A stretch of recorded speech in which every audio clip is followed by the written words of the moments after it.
good evening. Or if you're listening to the repeat, good afternoon.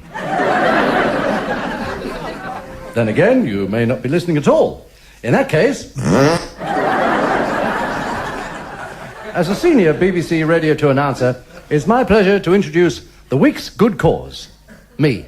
And now, the end is near, and so I face the final curtain. God bless you, Gav. You're a tough. My friend, I say it clear and state my case. Hold it.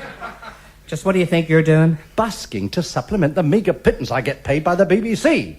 I've lived a life that's full. I've traveled each and every highway. Wait.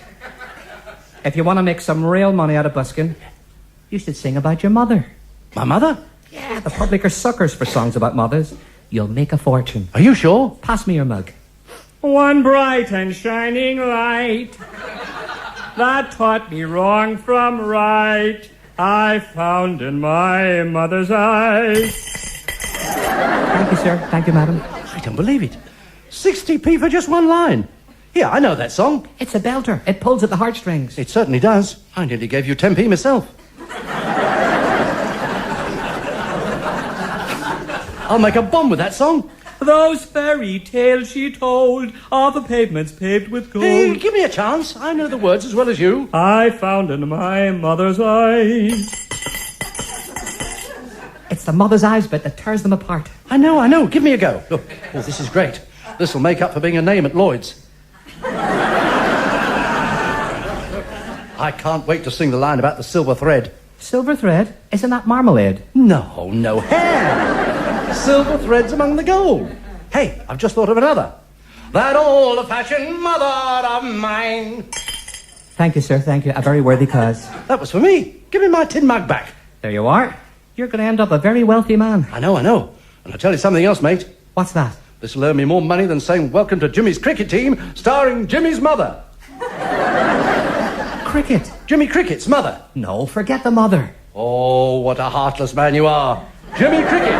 Mommy, I've walked a million miles.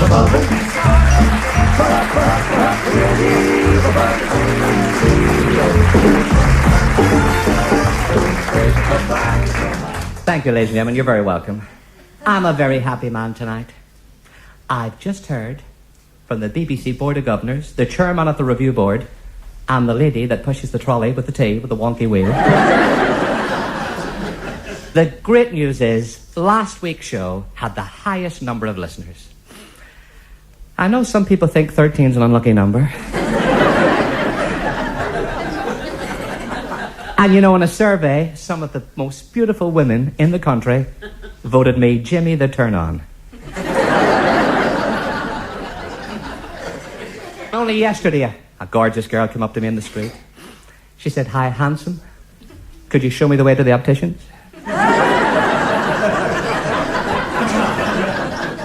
Now, opticians, folks, that's a sore point with me. Mine is useless. I rang him up. He told me he couldn't see me. I turned up at his office. He said, "Read me the first letter on the chart." I said, "A." He said, "You're deaf as well." He sold me a pair of spectacles and a pair of contact lenses. He was a double glazing salesman. The other day I was in the doctor's waiting room and there was a fella there. I said hello. He said hello back. Now that's funny because my name's not back. I said, "What's that magazine you're reading?" He said hello. I said, "I've said hello. Now what's the magazine you're reading?" He said hello magazine. I thought, now he's talking to the magazine. I went into the doctor. I said, "Doctor, last night I dreamt it was Mickey Mouse, and the night before I dreamt it was Donald Duck." He said, "You're having Disney spells."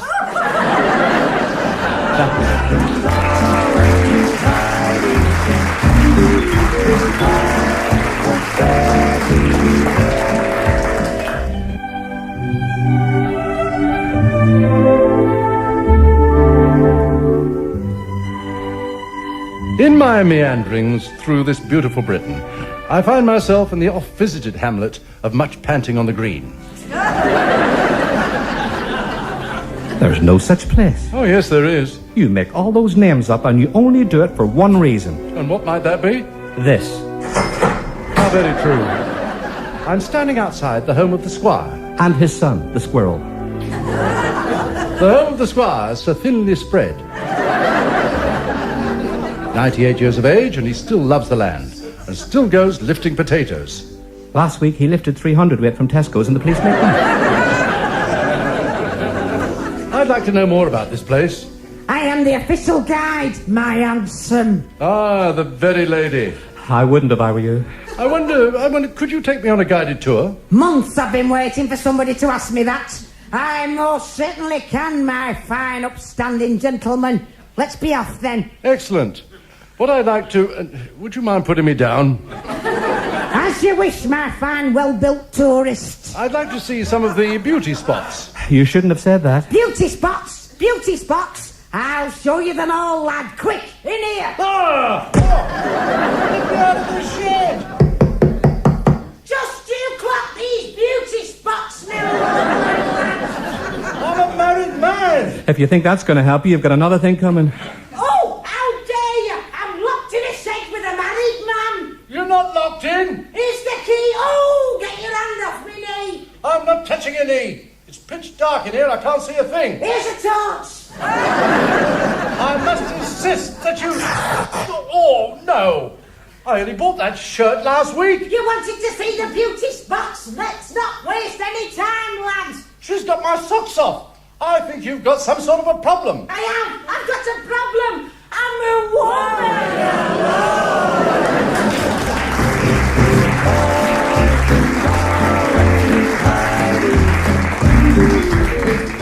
And now it's time for the marketplace of the air. If you have any item that you would like to sell, or if there's something that you wish to purchase, then call us on Marketplace of the Air. And we have our first caller on the line now. I'll take this caller. Sir, I believe you want to purchase a hearing aid. Pardon?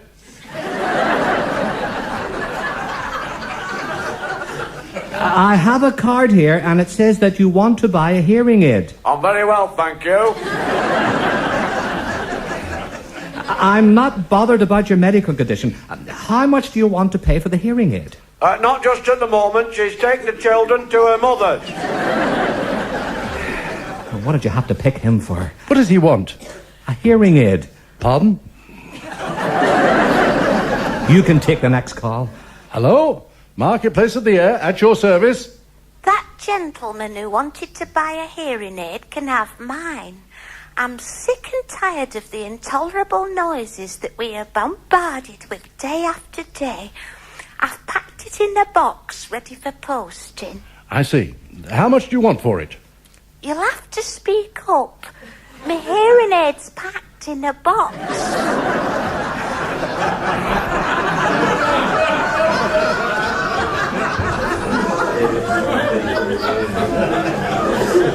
Oh, let's forget the whole stupid idea. You can't, because there's another caller on the line. I'll take it. Hello?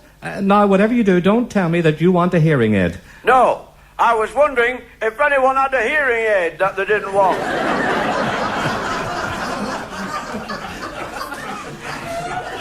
I just asked you if you wanted a hearing aid, and you said no. It's about 8:30.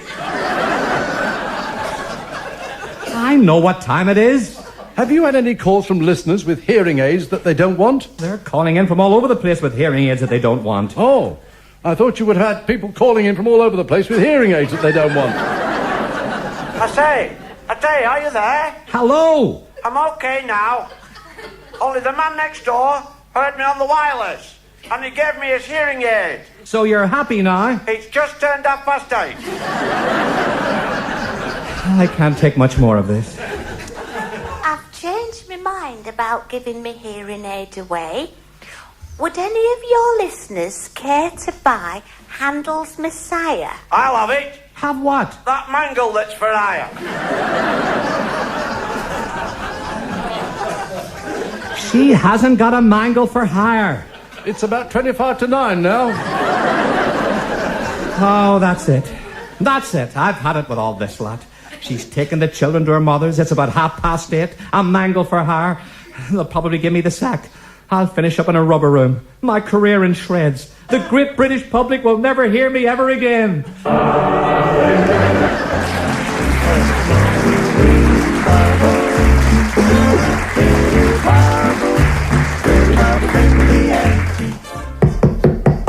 Come in. This joke won't take long.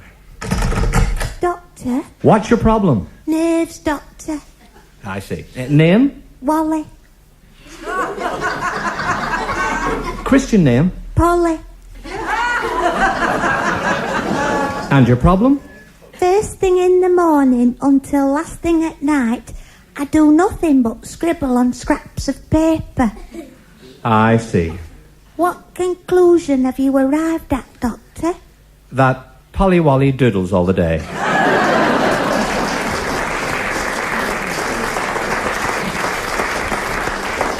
He had to catch 2 buses to do that joke. And she's a member of Equity. Did he reimburse her? No, her mother was with her. He had to walk 1.5 yards to do that joke. Keep them coming. Doctor, I believe you've just had your first book published. Without doubt, the finest book ever written. What's it called? Without doubt, the finest book ever written. Keep them coming. I'm taking my wife on a second honeymoon. That should be very nice for her. It should be better than the first honeymoon. Why? I'm going with her.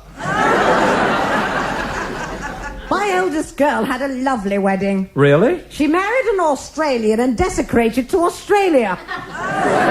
Does she like living in Australia? She hates it. Why? What do you call those things that hop up and down all over the place? Kangaroos. She says that the beds are full of them. I might be going down under. You will be at your age. Keep them coming.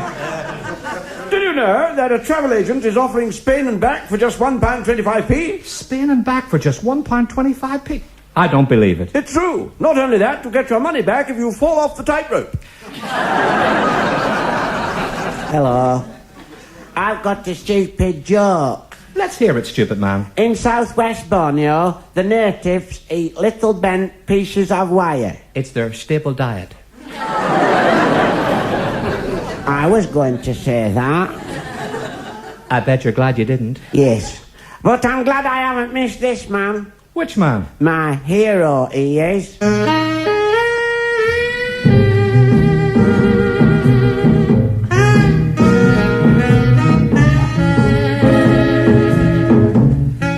My name is Marlowe, Philip Marlowe, Private Eye. My other eye's having a ball.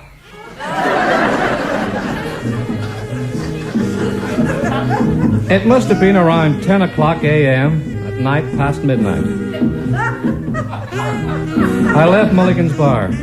Mulligan had a broken nose, 2 cauliflower ears, and 4 front teeth missing. Not that that made any difference. I liked her. I drove along 4th and 5th, turned into 6th and 7th, and right into 8063. I knew I was lost. When I got back to my office, there was a light shining through the crack onto the door. I licked my lips. I sensed something not very pleasant. I opened the door with a dry mouth. I'd lost my key.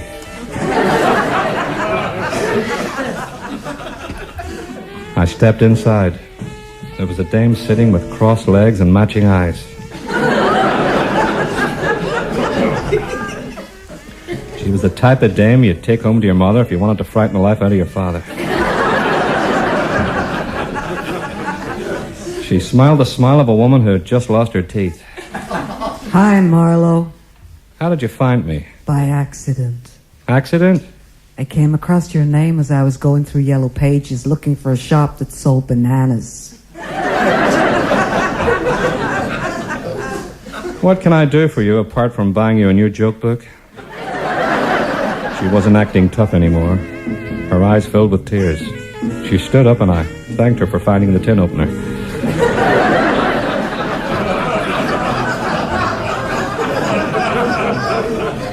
She was here for a reason. What's your problem? She said nothing. I walked over to the window and looked out and saw a guy on the sidewalk whistling even though he was on crutches. I hadn't heard that tune in years. Marlowe. Find my husband for me, Marlowe. Missing? Gone. When? 8 years ago. Your husband went missing 8 years ago and you're only looking for him now? Why now? I can't get the top off the sauce bottle. Help me, Marlowe. I'll do my best. I'll call back tomorrow morning. Tomorrow morning. Come in. It's me. I found your husband. During the night? I had to work quick. Where was he? He was planning a bank job with 2 other guys, but they decided it was too risky. I want to see him, Marlowe. He's in the next room. Okay, come in. My name is Marlowe, Philip Marlowe, Private Eye. These guys make more money than I do. I think I'll join them. Up, up, up, up, up, up.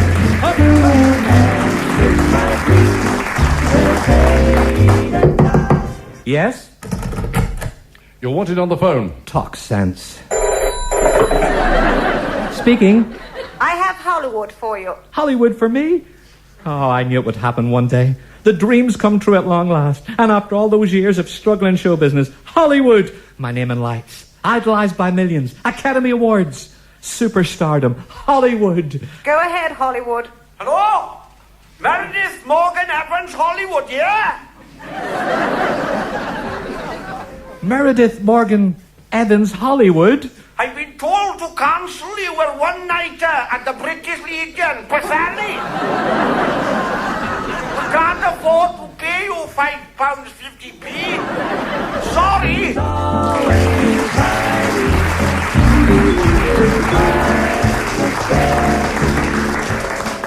I found a quiet corner. I've got a minute to myself so I can read this letter from my mammy. Dear Jimmy, your big Aunt Nora is having trouble with her new hip, especially at night. She said it won't fit into the glass at the side of the bed. Young Tommy next door has been thrown out of his school's tug-of-war team. Apparently he was pushing. He's very good in school. The teacher said William the Conqueror conquered France, conquered Holland, conquered Normandy, then he gave up. Why? Tommy said, Miss, he ran out of conkers. We've just had a new fire engine in the village, but we're keeping the old one for false alarms.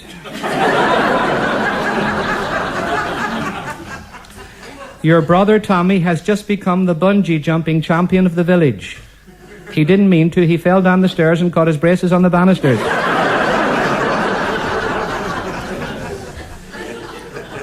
I've just heard from your sister Margaret in Australia. She's had a little baby and she's named it after your father. It's a lovely thought, and there's not many girls called Grandad.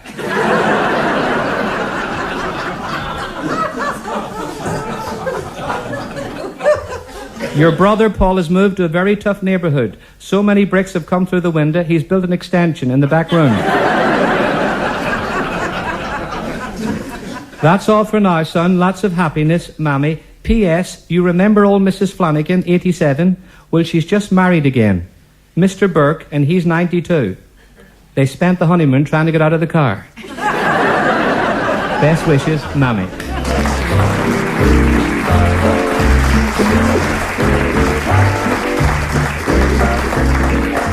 Now, we like to think, folks, that we have something in our show for all age groups, from 5 to 5.5.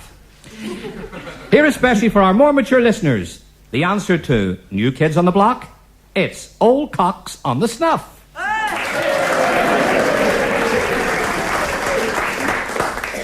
It's lovely to see you all looking so fit and well. Yes, thank you. And raring to go with songs requested by senior citizens. Roll me over. Oh, we need a forklift truck to do that. Will you two behave? We're on the wireless. I believe you've just finished a very strenuous tour entertaining the old folks. A very strenuous and difficult tour. Where exactly did you go? Tarryasson Street. That's quite a journey. 20 minutes on the bus. Singing all the old favourites? Everything I have is yours. I don't want it. You never know when it's been. Will you two give over, you silly aged persons? Any more of it and I'll stop your cocoa. What are you going to sing for our more mature listeners this week? Well, this song was very popular with the residents who stayed at the place I used to work at. And where was that? Wrinkle Lodge, home for retired folk. What did you sing? I can't get started. I'm not surprised at your age. Will you give over? An MOT wouldn't do her any harm. Oh, not tell you again. Our listeners are waiting to hear you sing. Well, give us an introduction and we'll let rip. Right. Ladies and gentlemen, the one and only Old Cox on the Snuff. Oh, she wears red flannel and a tatty underskirt. She wears red flannel and a tatty underskirt. She lives on back cabinet and baked beans for a tea. With chips on the plate, a final mate, there's never out left for me. Yeah!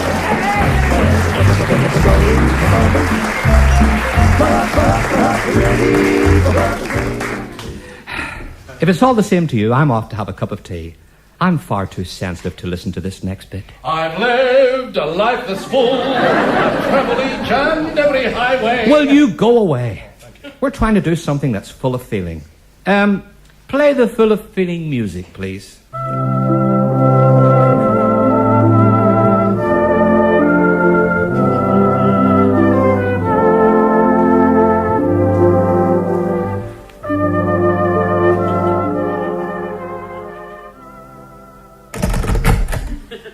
Arnold, lad. No loss. You've brought home woe. I can tell. What is it, lad? It's young Adley Bradley Not young Adley Bradley. and Jason Mason. Adley Bradley and Jason Mason. What's happened to them, lad? What's happened to who? Adley Bradley and Jason Mason. He's just told me. Who's just told you? Norman Gorman. Told you what? About Adley Bradley and Jason Mason. When did he tell you, lad? Ooh. Norman Gorman. I met him when I called in at Bladder and Giblets. Bladder and giblets? What did Norman Gorman tell you about Adley Bradley and Jason Mason? Happened they were both dismantling that chimney stack, 200 foot high. At Mill? They've closed it down. I know they've closed it down. What about Adley Bradley and Jason Mason? It's heartbreaking. And they're not long wed. Happen. Adley Bradley married Grace Brace. And Jason Mason married Jennifer Ennifer. Tell me, Arnold, lad, tell me. I've got to know what happened. They told me at Bladder and Giblets. Told you what, lad? Adley and Mason. Go on, lad, go on. They've both been dropped from darts team. Put kettle on, lass.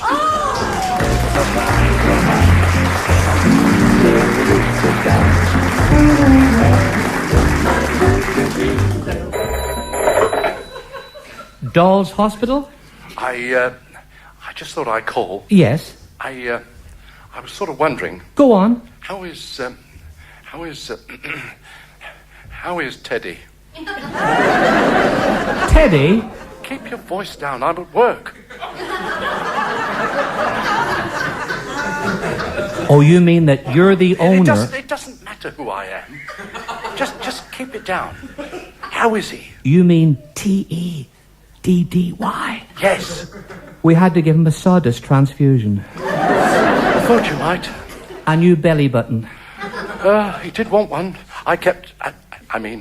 My little boy kept pulling at it. I do understand. Thanks for the good news. I'm afraid it isn't all good news. Complications. What's gone wrong with Teddy? We had to remove his... You mean that Teddy hasn't got a... There was very little we could do. What good is Teddy without a... We did manage to find a donor. Oh, thank you. That's wonderful news. The only thing is, you may find that it will take a bit of getting used to. What do you mean? All Teddies go... I'm afraid yours doesn't. What does he do? I'll put him by the telephone and turn him upside down. Ready? Go on. Right. Hello, Teddy.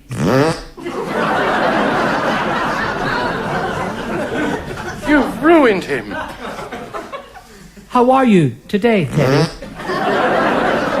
I'm not going to pay you a halfpenny. You'll get nothing from me.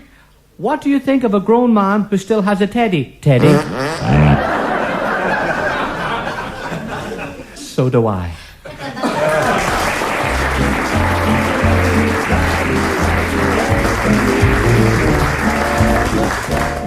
Ladies and gentlemen, the popularity of this singing duo is such that no introduction is necessary.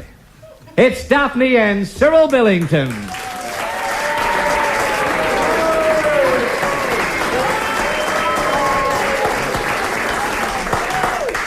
My dear fellow. Darling James. A refreshing change to see such a happy and devoted couple. Daphne and I are bonded together in music and in marriage. We are as one. And we all know that I must congratulate you on your success in The Sound of Music. Well, it's a privilege as professionals to have the opportunity of singing such divine songs. I never tire of my favorite things. Yes, well, the least said about that, the better.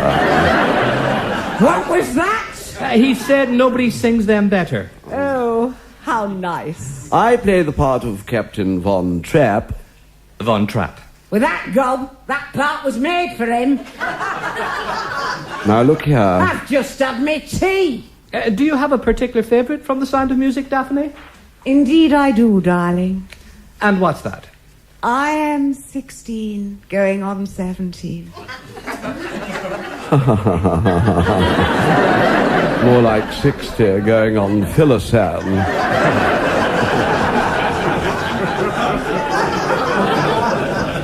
Any other favourites? Idle swine.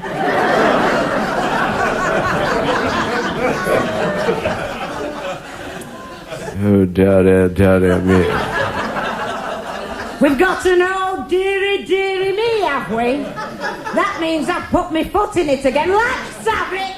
Let's have it. What have I said wrong this time? The song is called Edelweiss. It's a small mountain flower. And you're a big city pansy. I'm up to here with being shown up by you week in and week out. Now, be fair, Daphne, Cyril had a great success as the student prince. Thank you for that timely reminder, my dear fellow. The student prince? Him, the student prince? Shall I tell them? He'd be a brave man who'd try to stop you. Before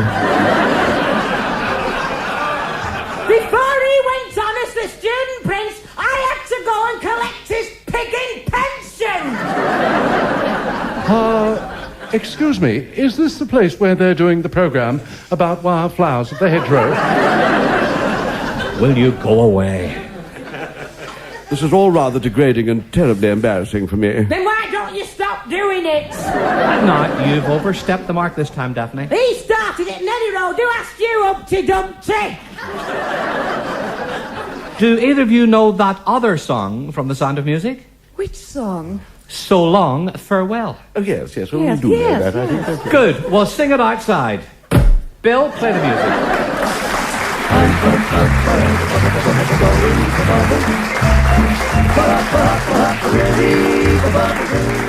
That was Jimmy's Cricket Team, starring Jimmy Cricket, with Bill Pertwee, Peter Goodride and Noreen Kershaw. The script was written by Eddie Braben, and Jimmy's Cricket Team is an independent production for Radio 2 by Mike Craig Enterprises. Daphne and Cyril Billington are National Theatre programme sellers.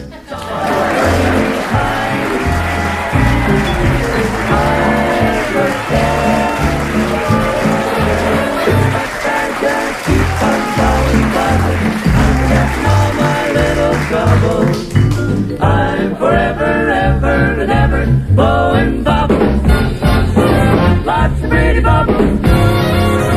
Big fat bubbles in the air. And Jimmy's Cricket Team will be